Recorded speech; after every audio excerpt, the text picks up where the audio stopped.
किन किन वस्तु में सावधान होना चाहिए। श्रीमन महाप्रभु जी ने, वल्लभाचार्य भगवान ने एक ग्रंथ लिखा, विवेक धैर्याश्रय। वैष्णवों को तो मालूम होगा ही, ग्रंथ का नाम है विवेक धैर्याश्रय। 3 शब्द है, विवेक, धैर्य और आश्रय। और महाप्रभु जी कहते हैं साधक को, वैष्णव को, सब वैष्णव है, पूरी दुनिया वैष्णव है। जो पीड़ पराई जाने वो वैष्णव, और क्या, पूरी दुनिया वैष्णव है। तो 3 बाबत में सावधान रहने की बात श्रीमन महाप्रभु जी कहते हैं। एक तो विवेक में सावधान रहे कि कहीं हमारा विवेक खंडित न हो जाए।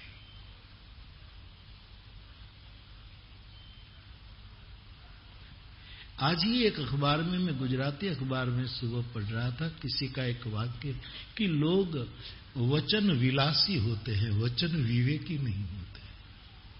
मुझे अच्छा लगा। अपना विवेक खंडित न हो जाए, इसलिए महाप्रभु जी हमें सावधान करते हैं। दूसरी बात, ये तो बहुत बड़ा प्रसंग है, बहुत बड़ा विषय है। दूसरा सूत्र आपने दिया है धैर्य। धैर्य में भी विवेक न खोए। मुश्किल है, बोलना तो बहुत आसान है, लेकिन हम पर जब गुजरती हैं, हम सब पर, तब हमारा धैर्य कहाँ रहता है। अधैर्य के कारण हम विवेकच्युत हो जाते हैं। लेकिन मेरे भाई बहन, वहां महाप्रभु जी बहुत प्रैक्टिकल, बहुत व्यवहारू 4 सूत्र प्रदान करते हैं कि जीवन में चढ़ाव उतार, कैसी भी स्थिति में जब धीरज डगमगा जाए तो 4 वस्तु का ध्यान रखना सावधानी से। एक तो धैर्य बना रहे हमारा। ये महापुरुष कम गालियां थोड़ा खाते हैं, कम आलोचना थोड़ी होती है। एक सन्यासी वचनात्मक और रचनात्मक दोनों होकर के विश्व को फायदा दे रहा है, तो आलोचना की जरूरत क्या है। लेकिन आलोचना तो लोग करते हैं। मैं वो पंक्ति गाता रहता हूं,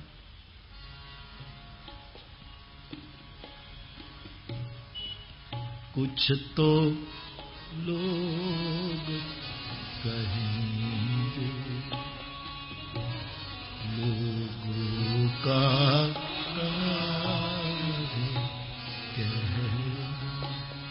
यहां नीचे देखकर चलोगे तो यही दुनिया, पैर छूने वाली यही दुनिया कहेगी कि अब तो किसी के सामने देखते ही नहीं।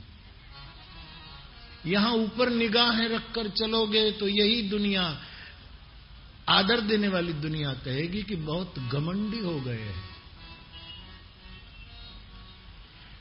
आंखें मूंद करके चलोगे तो कहेंगे बोलो बिल्कुल अंतर्मुख का प्रपंच कर रहे हैं, दंभ कर रहे हैं। चारों ओर नजरें घुमा करके देखोगे तो कहेंगे निगाह का ठिकाना ही नहीं है। और इस दुनिया के बोलों से नाराज होकर या तो थक कर यदि कोई आंख फोड़ देगा तो कहेगी कि किया हुआ तो भोगना ही पड़ता है। कुछ तो लोग, गुजराती में है, सीता ने घोर जंगल मां अमे पुत्रो जनाया। ये हमारा समाज, कि जानकी को घोर जंगल में पुत्रों को प्रसव देना पड़ा। जब राज्याभिषेक हुआ तो जन जन घट घट नाच रहा था। राघव की राम राज्य की आरतियां हो रही थी। कुछ समय के बाद वो ही प्रजा चुप हो गई। एक आदमी कुछ बोल गया और सब चुप थे। कुछ तो लोग कहे, सीता ने घोर जंगल मां अमे पुत्रो जणाव्या छे। અને कोई निंदा करे, आलोचना करे तो बाप। किरण चौहान का एक वाक्य, सूरत का या कहां, भरूच का, उसने कहा कि कोई आपकी ईर्ष्या करे तो हम कहते हैं ना कि किसी की रेखा छोटी हो तो उसको काटने की कोशिश मत करना, एक लंबी रेखा कर दो तो अपने आप वो छोटी हो जाएगी। तो किरण ने ठीक कहा कि कोई रेखा इधर उधर करने की जरूरत नहीं, ईर्ष्या करने वाला खुद छोटा हो जाएगा। सीता ने घोर जंगल में अमे पुत्रो जणाव्या छे અને કૃષ્ણને ભીલના બાણે અમે પોતે હણાવ્યા છે। કલમ ધ્રુજે કથા લખતા અમારી પાપ પોથીની મહાત્મા સંત ગાંધીને અમે પોતે હણાવ્યા છે। આ લોકના સાગરમાં ही કોઈ નાવથી તરસો નહીં અને દુનિયા તણા દો રંગના ધોખા કદી ધરશો નહીં। इसलिए कुछ तो लोग कहेंगे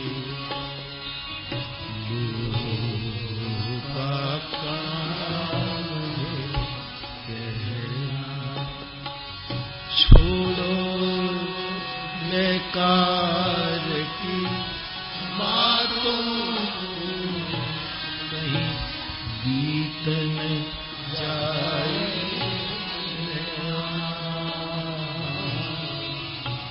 कुछ तो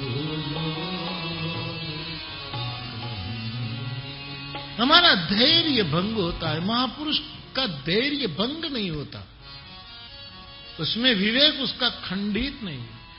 दुनिया तो कहती रहती है। तो महाप्रभु जी हमें बहुत प्यारी सीख देते हैं कि चार वस्तु का ध्यान रखना, सावधान रहना, तो आपका धैर्य बना रहेगा। विवेक धैर्य आश्रय ग्रंथ का नाम है। एक तो जिसको विषम परिस्थिति में अपने धीरज को संभाले रखना है, उसको अनाग्रही हो जाना, किसी चीज में जिद करके आग्रह नहीं करना।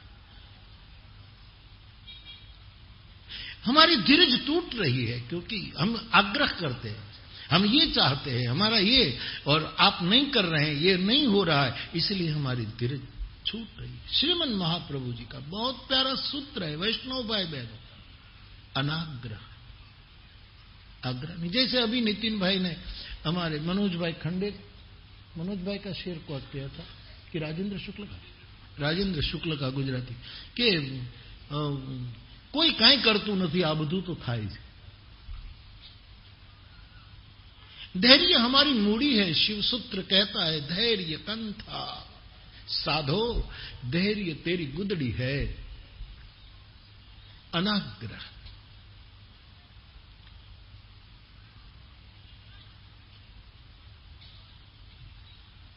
तुम जिद तो कर रहे हो, हम क्या तुम्हें सुनाएं। नग में जो खो गए हैं उसे अब कैसे गुनगुनाएं। आग्रह मुक्त, अनाग्रही। संकल्प जरूर करे, शिव संकल्प, लेकिन चढ़ाव उतार के कारण विवेक न खो जाए, इसलिए मेरे लिए ये करे, मेरे लिए ये करे, कोई आग्रह नहीं। मैं सबके लिए क्या कर सकता हूं, उसके लिए अनवरत प्रयत्न। देश मेरे लिए क्या करे वो बात छोड़ो, मैं देश के लिए क्या करूं। ये फकीर कोई भी विदेशी चीज का उपयोग नहीं कर रहा है।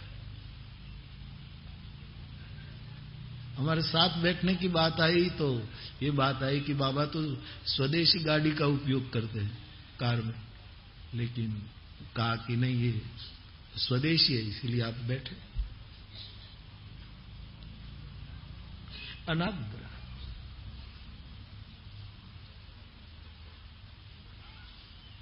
साये में आंसुओं के कोई कैसे गुनगुनाए। तो बात अनाग्रह, दूसरों पर हमारा आग्रह थोपे ना। मैं क्या कर सकता हूं उसके लिए। मेरी मां, मेरा बाप, मेरा भाई, मेरा पुत्र पोता, मेरी पत्नी मेरे लिए क्या करे, मेरा पति मेरे लिए क्या करे। महाप्रभु जी कहते छोड़ो आग्रह, तुम उसके लिए क्या करते हो। धैर्य बना रहेगा। दूसरा, ज्यादा न कहूं, दूसरी बात महाप्रभु जी ने कही है, सहन करना। कलयुग में कौन तप, कलयुग का तप क्या? आप सच्चे हो फिर भी आप चुप रहते हुए सहते जाओ, यही तप है। सहन करना, महाप्रभु जी का वाक्य, सहना आदमी धैर्य को बरकरार रखेगा। तीसरा सूत्र दिया आपने, त्याग। त्याग। आदमी के पास, उपनिषद कहती है आदमी के पास लोग कितने, आदमी का कर्मजाल कितना, आदमी के पास धन कितना, वो महत्व का नहीं। अमृत तो तभी मिलेगा त्यागे नहीं के, अमृतत्व मानसो परेण नाकम निहितम गुहाया बिभ्राजते यतियो विशंति। त्याग।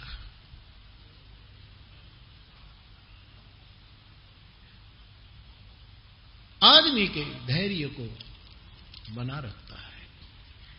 और चौथा, असामर्थ्य का अनुभव।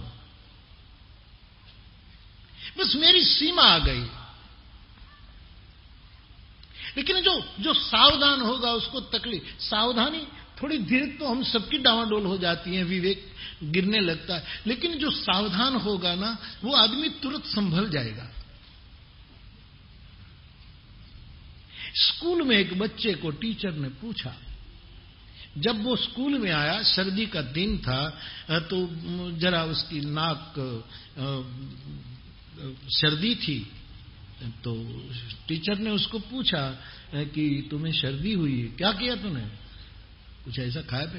बोले नहीं, ठंडे पानी में मैं खड़ा था पैर रखकर, इसीलिए मुझे सर्दी हुई। अब शिक्षक को चाहिए था कि उसका कुछ सलाह दे, प्यार करे, कंधे पर हाथ रख कर कहे बेटा ध्यान रखना है, दवा लेना, फला फला। लेकिन शिक्षक का स्वभाव पूछना, इसने सामने प्रश्न कर दिया कि जिराफ को यदि सर्दी हो जाए, तूने 5 मिनट पानी में पैर रखा तो तुझे सर्दी हो गई, जिराफ को यदि सर्दी हो जाए तो कितने दिन लगेंगे? बालक ने कहा 8 दिन, क्योंकि उसका नाक बहुत ऊंचा है, वहां सर्दी को पहुंचते पहुंचते 8 दिन लग जाए।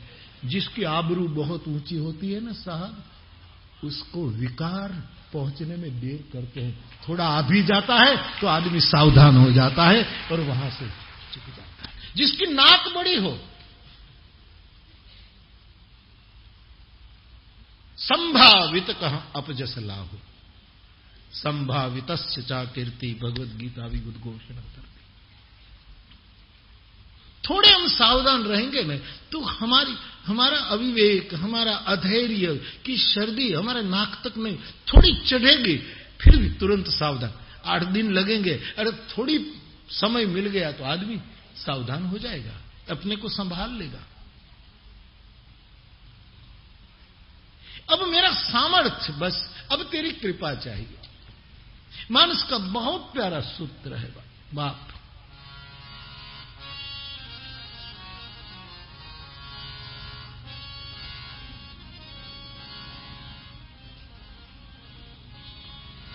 यह गुण साधन ते नहीं हो, तुम्हारी कृपा पाव कोई को। नाथ सकल साधन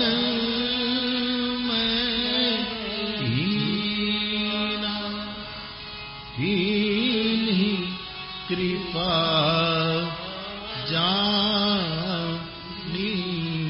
जन दीना, यह गुण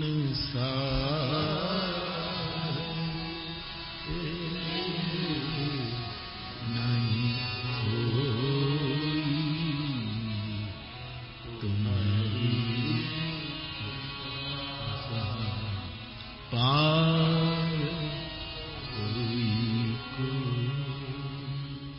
कुछ बातें ऐसी हैं कृपा से ही संभव है, हमारे कर्म से नहीं होगा, किसी बादशाह के कर्म से होगा। तो देर लगेगी, बच जाएंगे हम,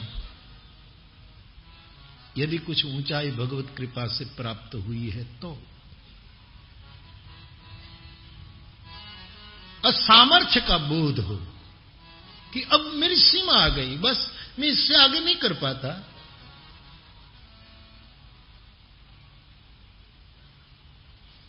श्रीमन महाप्रभु जी कहते हैं, या तो तुम पूर्ण काम का आश्रय करो, या तो तुम निष्काम का आश्रय करो, या तो पूर्ण काम का आश्रय करो।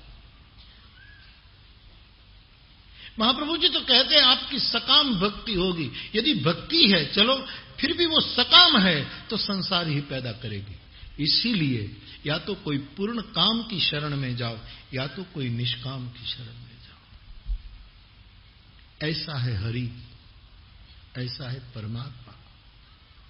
इसलिए विवेक धैर्य आश्रय में कहते हैं 4 प्रकार से अपना धैर्य बना रहता है,